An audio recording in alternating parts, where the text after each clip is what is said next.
The family of the late Bobby Smallwood has finally filed suit against Legacy Good Samaritan Hospital in Portland, Oregon. You'll recall that Bobby was the security guard back in July of 2023 that was brutally shot and killed outside the labor and delivery unit there.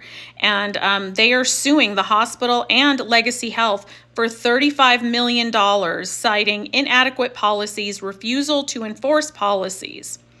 And I'm here to tell you that the $35 million is not enough. So for those that don't remember, let me fill in the blanks for you about what allegedly happened. So Bobby didn't even work at that location. He had been brought in from another location to help out. A father of a newborn baby had been there for a couple of days while his girlfriend was in the labor and delivery unit. He repeatedly exhibited aggressive, threatening behavior towards staff, okay? At one point, he said, if you guys keep acting like this, someone is going to get killed around here.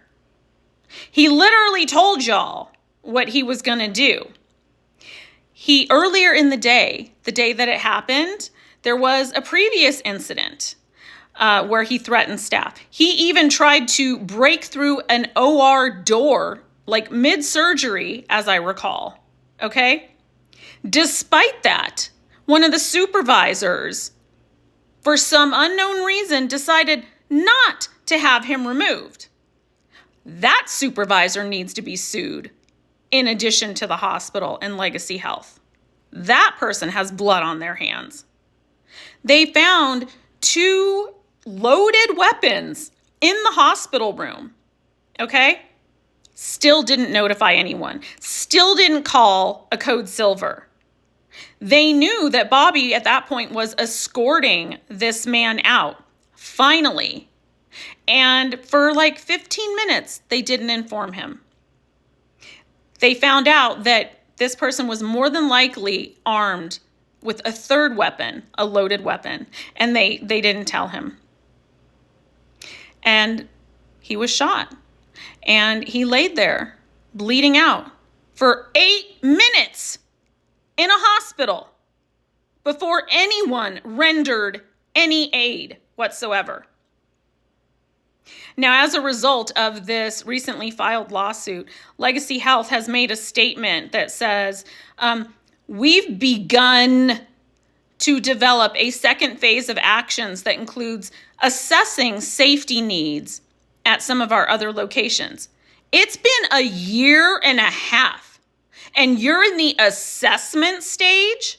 Are you kidding me? This was 1,000% avoidable. This is a prime example of how healthcare workers' lives are never, ever valued. They literally gave this guy a final warning earlier in the day. After numerous threats, after 2 days of aggressive threatening behavior, after literally telling you guys that someone's going to get killed, after trying to break into an OR, he got a final warning. This is probably the most egregious, next to Methodist Dallas case, that I recall. Please sue them for more money. Please sue that supervisor as well.